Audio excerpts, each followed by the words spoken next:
ముఖ్యంగా తిరుపతి లడ్డుకు ప్రసాదాన్ని మహాప్రసాద శ్రీవారి మహాప్రసాదానికి సంబంధించి ఇది మీకు ప్రత్యేకించి నేను చదివి వినిపిస్తాను మీకు.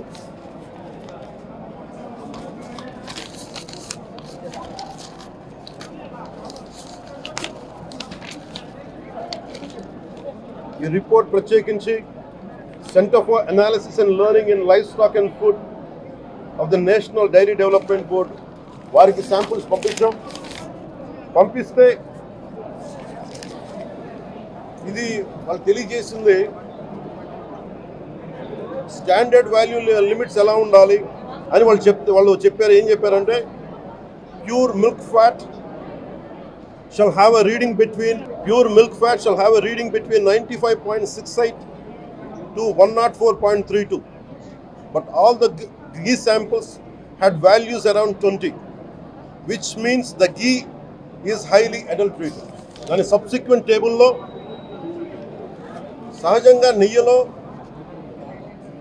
స్వామివారికి సహజంగా నెయ్యిలో కల్తీ వ్యాపారులు కల్తీ చేసేది ప్లాంట్ బేస్డ్ కల్తీ జరుగుతూ ఉంటుంది. అదే తప్పు. అలాంటిది దీంట్లో ప్రత్యేకించి తెలియజేస్తుంది సోయాబీన్ ఉంది, sunflower, olive oil, rape seed, linseed, wheat germ, maize germ, cotton seed, coconut, palm ఆయిల్తో పాటు fish oil, beef tallow, lard. Fish oil మీకు తెలిసిందే, చేప నుంచి ఎక్స్ట్రాక్ట్ చేసిన నూనె. బీఫ్ టాలో అంటే మనకి పశువు సంబంధించిన కొవ్వు. అలాగే లాడ్ అంటే మనకి మన పందికి సంబంధించిన కొవ్వుని. ఇవి ఎక్కువ ఉన్నాయి.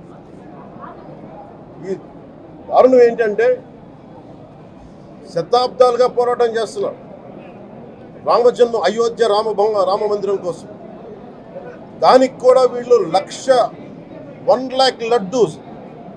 లక్ష లడ్లు ఇలా బీఫ్ తోటి, పిగ్ ఫ్యాట్ తోటి, ఫిష్ ఆయిల్ తోటి కలిపిన లక్ష లడ్లు కొన్ని శతాబ్దాలుగా అయోధ్య రామ మందిరం కావాలని చాలా ప్రతిష్టాత్మకంగా తీసుకుంటే దానికి కూడా తిరుపతి లడ్లు వెళ్ళి, టీటీడీ లడ్లు వెళ్ళి, ఇది దేశం అంతా దీన్ని కదిలిపోయింది. ఈ రోజున ఇలాంటి అపవిత్రం జరిగింది. దీని గురించి ప్రస్తావిస్తే రిపోర్ట్లు బయటకు వస్తాయి. వైసీపీ నాయకత్వం కానీ ఇది రాజకీయ లబ్ధి కోసం చేస్తున్నారని ఒక మాట మాట్లాడుతూ ఉన్నారు.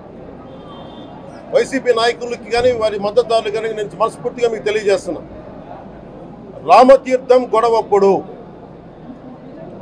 219 గుడుల్ని మీరు అపవిత్రం చేసినప్పుడు మీ పాలనలో